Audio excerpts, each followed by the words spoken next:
بسم اللہ الرحمن الرحیم۔ Welcome to my channel Urdu make 2 میں خوش آمدید۔ حضور پاک صلی اللہ علیہ وسلم نے فرمایا، حرام طریقے سے رزق حاصل نہ کریں، کیونکہ رزق انسان کو ایسے تلاش کرتا ہے جیسے مرنے والے کو موت۔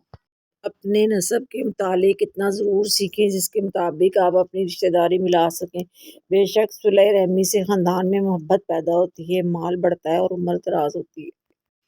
رسول اللہ صلی اللہ علیہ وسلم نے فرمایا، کوئی دھوکہ باز، کوئی بخیل، کوئی احسان جتانے والا اور کوئی بد اخلاق جنت میں داخل نہ ہوگا۔ حضور پاک صلی اللہ علیہ وسلم نے فرمایا، وہ مسلمان ہی جس کے ہاتھ اور زبان سے دوسرے مسلمان محفوظ نہ رہیں، کوئی تکلیف پائیں، اور مہاجر وہ ہے جو ان کاموں کو چھوڑ دے جن سے اللہ نے منع فرمایا۔ جب تم دنیا کی مفلسی سے تنگ آ جاؤ اور رزق کا کوئی رستہ نہ نکلے تو صدقہ دے کر اللہ سے تجارت کرو۔ حضرت امام حسن رضی اللہ تعالیٰ عنہ نے فرمایا، اپنی زیادہ تعریف کرنا ہلاکت ہے۔ رسول اللہ صلی اللہ علیہ وسلم نے فرمایا، جب اللہ تعالیٰ کسی بندے سے محبت کرتا ہے تو اسے دنیا سے اس طرح بچاتا ہے جس طرح تم میں سے کوئی آدمی اپنے بیمار کو بچاتا ہے۔ رسول اللہ نے ارشاد فرمایا، جو کسی شخص کی بیوی کو اس کے خلاف بھڑکائے وہ ہم میں سے نہیں ہے۔ رسول اللہ نے ارشاد فرمایا، کسی کے عیب تلاش نہ کرو، اس لیے کہ جو شخص اپنے مسلمان بھائی کے عیب ڈھونڈتا ہے اللہ تعالیٰ اس کا عیب ڈھونڈتا ہے، اور اللہ تعالیٰ جس کے عیب ڈھونڈتا ہے اسے رسوا اور ذلیل کر دیتا ہے، اگرچہ وہ اپنے گھر کے اندر ہی کیوں نہ ہو۔ رسول اللہ صلی اللہ علیہ وسلم نے فرمایا، بہترین خیرات وہ ہے جسے دینے پر آدمی مالدار ہی رہے، اور ابتدا ان سے کرو جو تمہاری نگرانی میں ہے، جن کے کھلانے پہنانے کے تم ذمہ دار ہو۔ حضرت محمد صلی اللہ علیہ وسلم نے فرمایا، گھر میں ایک بستر آدمی کے لیے، ایک اہلیہ کے لیے، تیسرا مہمان کے لیے، اور چوتھا اگر ہو تو وہ ابلیس کے لیے ہے۔ حضور پاک صلی اللہ علیہ وسلم نے فرمایا، جنت کا دروازہ سب سے پہلے جو شخص بجائے گا وہ غلام ہوگا، بشرطے کہ وہ اللہ کی اطاعت بھی کرتا ہو اور اپنے آقا کی بھی اطاعت کرتا ہو۔ اگر ہم سے غلطی ہو جائے تو ابلیس کی طرح دلیر نہیں ہونا چاہیے بلکہ معافی مانگ لینی چاہیے، کیونکہ ہم ابن آدم ابن ابلیس تھی۔ بہت دفعہ آپ کو اپنا غم بانٹنے کے لیے کاندھا تو میسر نہیں ہوتا، لیکن سجدہ کرنے کے لیے زمین ہر وقت میسر ہے، اور آپ اپنا دکھ اللہ پاک سے ہر وقت بانٹ سکتے ہیں۔ یہ سہارا سب سہاروں سے بڑا سہارا ہے۔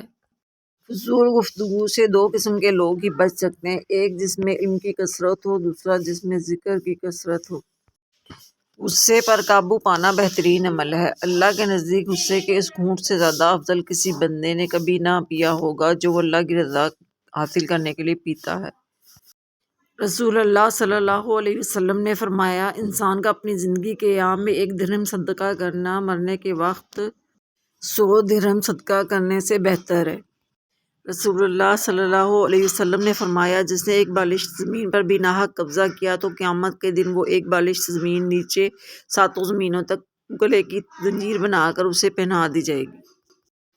تم سب میں بہتر وہ ہے جو قرآن مجید پڑھے اور سکھائے۔ آدمی اپنی موت کے بعد جو چیزیں دنیا میں چھوڑ جاتا ہے ان میں سے بہترین چیزیں 3 ہیں: نیک اور صالح اولاد جو اس کے لیے دعائے خیر کرتی رہے، صدقہ جاریہ جس سے نفع جاری رہے، اس کا ثواب اسے پہنچتا رہے گا، اور ایسا علم کہ اس کے بعد اس پر عمل کیا۔ اللہ پاک نے جن لوگوں کو تمہاری زندگی سے نکال دیا ہے ان کی فکر نہ کرو، اللہ وہ سب جانتا ہے جو تم نہیں جانتے۔ اللہ کی رضا میں راضی رہنا سیکھو، بہتر نہیں بہترین ملے گا۔ معاف کرنا سب سے زیادہ اسے زیب دیتا ہے جو سزا دینے پر قادر ہو۔ نماز کی فکر اپنے اوپر فرض کر لو، خدا کی قسم دنیا کی فکر سے آزاد ہو جاؤ گے اور کامیابی تمہارے قدم چومے گی۔ دنیا ایک مقررہ وقت تک رہے گی اور آخرت ہمیشہ تک۔ انسان کو اپنے آپ سے اتنی محبت تو ہونی چاہیے کہ وہ خود کو جہنم سے بچا کر جنت میں لے جا سکے۔ جس شخص کی امیدیں اللہ کے ساتھ جڑی ہوں وہ کبھی ناکام نہیں ہوتا۔ ناکام وہ ہوتا ہے جس کی امیدیں دنیا والوں سے وابستہ ہوں۔ کچھ آزمائشیں اور مشکلات ایسی بھی ہوتی ہیں جن کے ختم ہونے پر انسان کو احساس ہوتا ہے کہ زحمت نہیں بلکہ رحمت کا باعث تھی۔ جب دل ٹوٹ جائے تو اٹھا کر اسی مصور کے پاس لے جاؤ جس نے اسے بنایا ہے، کیونکہ اس سے بہتر تو کوئی جان ہی نہیں سکتا کہ کون سا رنگ کہاں بھرنا ہے اور کس دھاگے سے کہاں پیوند لگانا ہے۔ آپ صلی اللہ علیہ وسلم نے فرمایا، تم میں سے کسی کے پاس 3 لڑکیاں یا 3 بہنیں ہوں اور وہ ان کے ساتھ اچھا سلوک کرے تو جنت میں ضرور داخل ہوگا۔ تین چیزیں ہلاکت میں ڈال دیتی ہیں۔ نمبر 1 حرص و طمع میں گم رہنا، نمبر 2 نفسانی خواہشات کی پیروی کرنا، نمبر 3 بندے کا اپنے آپ پر فخر کرنا۔ کم ترین وسائل میں کامیابی۔ کامیاب ہو گیا وہ شخص جو اسلام لایا، جسے بقدر ضرورت رزق ملا اور اللہ نے جسے اس رزق پر قناعت کرنا سکھایا۔ اللہ تعالیٰ فرماتا ہے میرے اس مومن بندے کا جس کی میں کوئی چیز دنیا سے اٹھا لوں اور وہ اس پر ثواب کی نیت سے صبر کر لے تو اس کا بدلہ میرے ہاں جنت کے سوا اور کچھ نہیں۔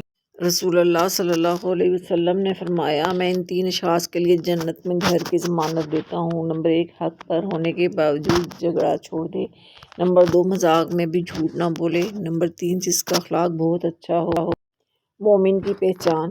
مومن کی پہچان یہ ہے کہ جب اسے خوشی ملتی ہے تو اللہ تعالیٰ کا شکر ادا کرتا ہے اور جب اسے غم ملتا ہے تو وہ صبر کرتا ہے۔ ایسے شخص کا نام اللہ اپنے فرما بردار بندوں میں شامل کرے گا۔ رسول اللہ صلی اللہ علیہ وسلم نے ارشاد فرمایا اپنے سے کم تر آدمی پر نظر ڈالو اور اپنے سے بڑھ کر کو نہ دیکھو، اسی طرح ممکن ہے کہ تم اللہ کی نعمت کو بہتر طریقے سے دیکھ سکو۔ رسول اللہ صلی اللہ علیہ وسلم نے ارشاد فرمایا جس نے خوف الہی سے گناہ چھوڑا اللہ تعالیٰ اسے راضی کرے گا۔ رسول اللہ صلی اللہ علیہ وسلم نے فرمایا جو شخص اللہ تعالیٰ سے 3 مرتبہ جنت مانگے تو جنت کہتی ہے اے اللہ اسے جنت میں داخل کر دے، اور جو شخص 3 مرتبہ جہنم سے پناہ مانگے تو جہنم کہتی ہے اے اللہ اسے جہنم سے بچا لے۔ اللہ کی راہ میں قتل کے علاوہ بھی شہادت کے 7 اسباب ہیں۔ نمبر 1 طاعون کی بیماری میں مرنے والا، نمبر 2 پانی میں ڈوب جانے والا، نمبر 3 ذات الجرم سے مر جانے والا، نمبر 4 پیٹ کی تکلیف سے مر جانے والا، نمبر 5 آگ میں جل کر مر جانے والا، نمبر 6 کسی مکان یا دیوار کے نیچے آ کر مر جانے والا، نمبر 7 وہ عورت جو ولادت کی تکلیف درد ذات میں وفات پا جائے شہید ہے۔ ایسا شخص جس نے نماز جمعہ ادا کی اس کے بعد کسی شخص کے نماز جنازہ میں شرکت کی، قیامت والے دن اللہ تعالیٰ اسے عزت کا لباس پہنائے گا۔ رسول اللہ صلی اللہ علیہ وسلم نے فرمایا قیامت کے دن میرے نزدیک وہ لوگ ہوں گے جو سب سے بڑھ کر مجھ پر درود بھیجتے ہوں گے۔ رسول اللہ صلی اللہ علیہ وسلم نے فرمایا اللہ تعالیٰ ایسے شخص کو اپنے عرش کے سائے میں جگہ دے گا جس نے تنہائی میں اللہ کا ایسے ذکر کیا کہ اس کے آنسو جاری ہو گئے۔ رسول اللہ صلی اللہ علیہ وسلم نے فرمایا کہ اللہ تعالیٰ نے فرمایا کہ جب میرا بندہ مجھ سے ملنے کو پسند کرتا ہے تو میں بھی اسے ملنے کو پسند کرتا ہوں۔ رسول اللہ صلی اللہ علیہ وسلم نے فرمایا بیوہ اور مسکینوں کی ضرورت پوری کرنے والا اللہ کے راستے کے مجاہد کی طرح یا تو دن میں روزہ رکھنے والے اور رات بھر نماز پڑھنے والے کی طرح ہے۔ نبی کریم صلی اللہ علیہ وسلم نے فرمایا گناہ وہ ہے جو دل میں کھٹکے اور جس کا دل لوگوں پر ظاہر ہو جانا تم کو پسند نہ ہو۔ رسول اللہ صلی اللہ علیہ وسلم نے فرمایا صدقہ مسلمان کی عمر میں اضافہ کرتا ہے اور بری موت سے بچاتا ہے اور اللہ تعالیٰ اس کے ذریعے تکبر و فخر کی بیماریوں کو زائل کرتا ہے۔ رسول اللہ صلی اللہ علیہ وسلم نے فرمایا دعا نفع پہنچاتی ہے اور ان بلاؤں کو ٹالتی ہے جو نازل ہو چکی ہیں اور ان بلاؤں کو بھی جو بھی نازل نہیں ہوئی، اس لیے تم لوگ دعاؤں کا اہتمام کرو۔ نماز کی فضیلت۔ نماز آفتوں کو ٹالتی ہے۔ نماز پڑھنے والے کو ہر شخص عزت کی نگاہ سے دیکھتا ہے۔ نماز برے کاموں سے بچاتی ہے۔ ایک سے زیادہ بیویاں اور ان کے حقوق۔ نبی اکرم صلی اللہ علیہ وسلم نے فرمایا جس کی 2 بیویاں ہوں اور وہ ایک کے مقابلے میں دوسری طرف زیادہ میلان رکھے تو قیامت کے دن وہ اس طرح آئے گا کہ اس کا ایک پہلو جھکا ہوا ہوگا۔ ویڈیو دیکھنے کا شکریہ۔ ویڈیو اگر پسند آئی ہو تو لائک اور شیئر کرنا مت بھولیں۔